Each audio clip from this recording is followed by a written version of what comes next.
जल और अग्नि की शक्ति। एक समय की बात है, एक सुंदर और जादुई राज्य था जिसका नाम था जलांगन।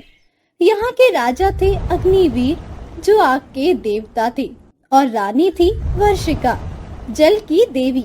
दोनों अपनी अलग अलग शक्तियों के लिए जाने जाते थे। अग्नि बहुत जरूरी है। अग्नि के बिना कोई जीवित नहीं रह सकता रानी। मैं सबसे शक्तिशाली हूँ।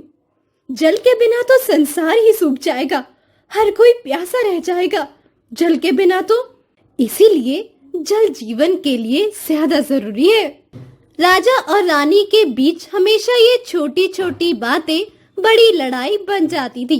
एक दिन उन्होंने फैसला किया अलग हो जाने का और अलग रहने का। राजा ने अपना महल राज्य के एक तरफ बनवाया और रानी ने अपना महल राज्य के बिल्कुल दूसरी तरफ। अपनी एक एक राजकुमारी को भी अपने अपने साथ ले गए। राजकुमारी जीवा राजा अग्निवीर के साथ रही और राजकुमारी रीवा रानी वर्षिका के साथ रही। समय बीतता, दोनों राजकुमारियां अब बड़ी हो गई थी। उन दोनों ने अपने माँ और पिता को अकेले में दुखी होते देखा। वो एक दूसरे के बिना बिल्कुल खुश नहीं थे। दोनों राजकुमारियां अलग तो रहती थी, पर एक दूसरे से जुड़ाव कभी कम नहीं हुआ। वो एक दूसरे को चिट्ठियां भेजा करती कबूतर के साथ, पर वो दोनों कभी मिली नहीं थी, ना ही कभी एक दूसरे को देखा था। एक रात दोनों राजकुमारियों ने एक उम्मीद से भरी चिट्ठी एक दूसरे को भेजी। उस चिट्ठी में चुपके मिलने की बात लिखी गई थी। वो दोनों रात को अपने अपने महल से छुपकर निकलती है और एक दूसरे से मिलती है। तुम्हें देखकर लगता ही नहीं कि हम इतना समय एक दूसरे से दूर रहे, और तुम तो बिल्कुल मेरी जैसी लगती हो। और तुमसे मिलके लगता है जैसे मेरी अधूरी दुनिया पूरी हो गई। कितना कितना मिस किया मैंने तुम्हें, मेरी बहन। लेकिन हम दोनों जानते हैं कि माँ और पिता एक दूसरे के बिना खुश नहीं है। उनकी आंखों में चुप्पी, उदासी दिखती है। हमें कुछ करना होगा जीवा, वरना हमारा परिवार हमेशा बिखरा ही रह जाएगा। हमें मिलकर अपने परिवार को बचाना होगा। दोनों राजकुमारियां मदद मांगने चली जाती हैं आकाश की रानी इंद्र देवी के पास। इंद्रा माँ, हम चाहते हैं माँ पिता फिर एक हो जाएं, लेकिन उन्हें एक दूसरे की अहमियत समझनी होगी। अगर वो दोनों एक दूसरे से नहीं मिलेंगे, ना ही बात करेंगे, तो बात तो और बिगड़ जाएगी। हम चाहते हैं आप किसी शक्ति का इस्तेमाल करें और उन्हें एक दूसरे की कमी का एहसास करवाएं, ताकि उन्हें समझ आए कि एक दूसरे के बिना जीवन अधूरा है। तुम दोनों में काफी समझ और प्रेम है। मैं तुम दोनों की मदद जरूर करूंगी।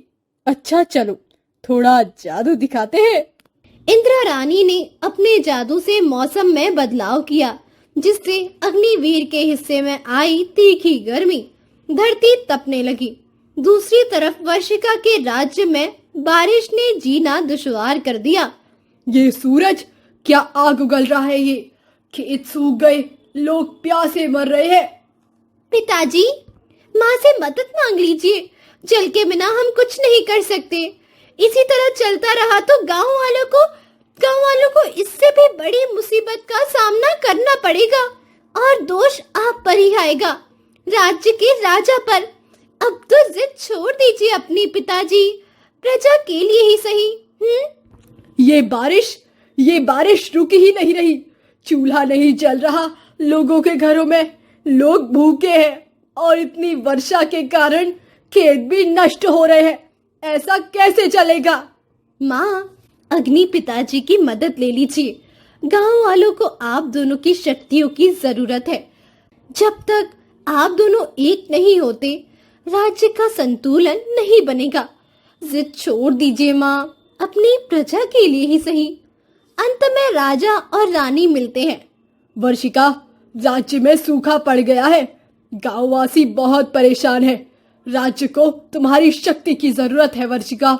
मुझे भी समझ आ गया, तुम्हारे बिना मेरी शक्ति भी अधूरी है। राज्य में वर्षा का हाहाकार हो गया है।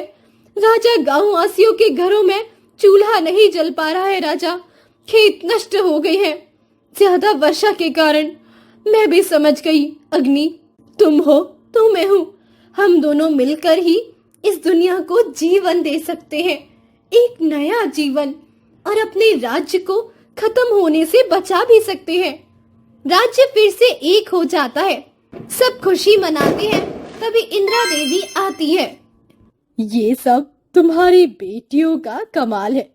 इन्होंने मुझसे मिलकर ये योजना बनाई जिससे आप दोनों का मिलन हो सके। हम सिर्फ माँ और पिता को एक साथ खुश देखना चाहते थे, क्योंकि बिना जल के अग्नि अधूरी है और बिना अग्नि के जल भी तो अधूरा है। जब तक हम एक दूसरे की जरूरत समझकर साथ नहीं आएंगे, तब तक कोई भी शक्ति पूरी नहीं होती। हमारे अपनों का प्यार ही हमें शक्ति जो देता है। Please like, comment, share and subscribe to our Hindi tales.